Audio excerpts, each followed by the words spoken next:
Ketua, saya mohon izin untuk menyampaikan apa pikiran kami sebagai menteri. Keterbukaan itu betul-betul di briefing sama Pak Presiden bahwa negara yang maju pemberantasan korupsinya adalah Denmark karena keterbukaan publik, bahkan dari proses perencanaan, dari proses anggaran, tidak ada yang ditutupi. Sehingga kontrolnya bukan hanya internal audit seperti Irjen, BPK, BPKP, tapi publik mengontrol. Bukan hanya DPR, tapi juga kekuatan publik. Kita bisa sepakat gitu, Ketua? Oke ya, kita ketok ya, Ketua ya. Gitu. Paling enggak untuk kementerian kami. Gitu ya. Kedua, SOTK ini yang akan jadi mesinnya saya, Pak Ketua. Bahkan saya ingin mendapat masukan, di tengah keterbatasan saya paham tentang birokrasi saya. Tolong kasih masukan, saya akan bentuk tim seleksi yang melibatkan Pak Fahri sudah siapkan dari UI dan sebagainya. Saya mohon masukan. Yang bisa menjalankan tugas berat ini siapa? Karena Ketua mungkin sudah 15 tahun di sini, sudah tahu orang-orang yang terbaik, orang-orang yang bersih, yang jujur, yang mau kerja keras. Saya baru di sini, saya 15 tahun di Komisi Keuangan. Kalau di Komisi Keuangan saya cukup tahu siapa yang baik dan bagus di kementerian yang menjadi mitra kerja saya. Saya baru seminggu jadi menteri, seminggu. Jadi tolong juga bantu saya dari awal. Jangan ragu-ragu, Ketua. Ya, saya mau libatkan dari awal, bahkan kami akan punya 4 dirjen. Saya sudah minta sekjennya dari Departemen Keuangan, irjennya dari Jaksa Agung. Membuat sistem anti korupsi bagaimana. Silakan, mau terbuka, whistleblower, dan semua rapat kami terbuka, Ketua, pakai YouTube, di kementerian kami tidak ada rapat tertutup. YouTube-nya sudah ada, bisa diakses. Jadi itu kami mulai, dan kami mohon dukungannya dari teman-teman Komisi 5 untuk keterbukaan ini. Saya juga tahu, pernah jadi anggota DPR 15 tahun, ada aspirasi dari daerah. Saya ingin sekali diberikan kesempatan juga mendampingi teman-teman pada saat reses selama 5 tahun saya di sini. Kenapa? Kalau teman-teman juga boleh undang saya, teman-teman tahu bagaimana anggaran kita, bagaimana kebutuhan di lapangan. Jadi saya nggak terlalu capek lagi mesti ngejelasin. Kenapa mesti begini, kenapa mesti begitu. Kalau kita sama-sama ngerti, saya mau mengajak kebersamaan, kita ngerti dari awal nih, kondisinya seperti ini. Jadi Ketua, keterbukaan setuju, efisiensi Ketua. Saya lama di corporate. Boleh nggak kita masukkan efisiensi dalam pengelolaan keuangan negara? Saya hari Kamis jam 2 akan ketemu Pak Ate. Saya ingin kayak di perusahaan saya dulu ada, misalnya saya punya restoran cukup banyak Ketua, kita bikin central kitchen. Belanja beras untuk satu restoran dengan 24 restoran beda Ketua, harganya. Banyak kemudahan yang dapat. Semen, kalau kita mau bangun 3 juta rumah, saya udah hitung angkanya belasan triliun. Kalau kita deal sama pabrik semen, kemudian kita minta diskon, itu baru satu. Itu bisa diskon berapa? Akan murah harga jual buat rakyat. Karena biaya-biaya untuk materialnya akan turun. Nah, boleh nggak saya lakukan itu? Efisiensi uang negara, sehingga nanti harga-harga rumah bukan naik tapi turun, Ketua. Nah, tolong saya mau minta sama Menteri Pak Ate, Kepala BPKP, untuk mengizinkan itu. Jadi kita bukan hanya sekedar mengamankan uang negara, tapi juga membuat efisien uang negara. Caranya gimana? Boleh nggak yang bagus-bagus dari korporasi?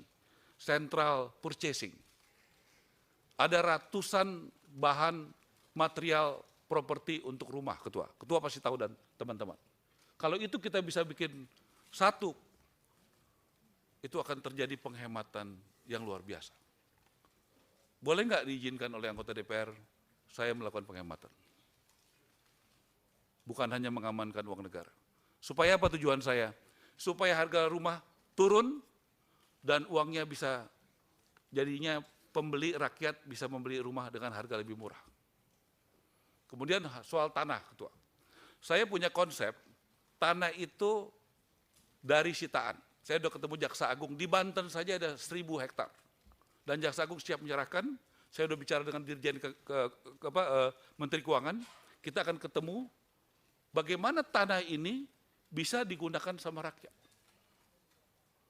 Bagaimana tanah dari koruptor bisa digunakan untuk rakyat kecil. Bagi yang punya gaji, nggak susah ketua. Kalau itu ketua bisa bantu saya, supaya mereka punya tanah, mereka punya gaji, ASN yang nggak pernah punya rumah, tentara yang nggak punya rumah, banyak sekali guru-guru yang nggak punya rumah, punya harapan ketua. Ini soal kebijakan dan policy. Kalau di ruang rapat ini, izinkan minggu depan ketemu di sini ada Menteri Keuangan, BPKP, ATR, setengah masalah ini selesai ketua. Ini harus ada keputusan politik. Bagaimana barang-barang sitaan ini, boleh nggak itu kita ambil negara dan kita kembalikan buat rakyat, harganya jadi sangat murah. Jadi kita langsung berjalan ketua. Terakhir ketua, Bapak Presiden di Magelang meminta kita tidak menjadi Superman, tetapi menjadi super team. Kita semua anak buahnya. Apa yang saya lakukan dari Magelang, kita langsung ke rumah susun di Pasar Rumput. Itu 2 tahun lalu sudah kami serahkan dari perumahan kepada DKI. 1.984 unit kurang lebih. 2 tahun lalu. Yang baru dipakai kurang lebih 400 untuk korban kebakaran di Manggarai. Yang masih kosong kurang lebih 1.400. Puji Tuhan ketua. Waktu Tuhan memang nggak bisa dilawan ya. Jadi saya dan Mendagri datang, itu mereka sudah mau pasarkan, bukan mau, sudah pasarkan dengan harga 3,5 juta untuk disewakan per bulan. Untung kita punya PJ Gubernur yang punya hati. Pak, batalin saya minta. Saya nggak punya kewenangan, karena itu sudah serahkan. Saya cuma minta himbauan. Kalau 3,5 juta itu bukan rakyat kecil, Pak. Nggak mungkin rakyat kecil di Jakarta bisa bayar 3,5 juta sebulan. Nah, akhirnya kita hitung, itu kebutuhannya itu kurang lebih 18 M setahun, di breakdown 1,5 miliar per bulan, itu ketemu angka 1,250, PD Pasar Jaya mengelola tidak rugi, tidak untung. Saya bilang, ayo dong, PD Pasar Jaya kan sudah untung. Nggak semua kan harus untuk cari untung, ini buat rakyat. Kita sepakat ketua, angkanya 1,250, sebagian nanti kita alokasikan buat TNI yang nggak punya gaji tinggi, polisi yang nggak punya gaji tinggi, ASN, guru, dan milenial. Saya undang teman-teman hari Jumat jam 2 siang kita open house di Rusun yang ada di Pasar Rumput untuk kita bekerja dengan cepat. Bagaimana pembeli bisa survei langsung kepada unit-unitnya. Supaya mereka tidak beli kucing dalam karung. Karena sering sekali gambar dan realisasi berbeda ketua. Jadi mereka datang, silakan you pilih.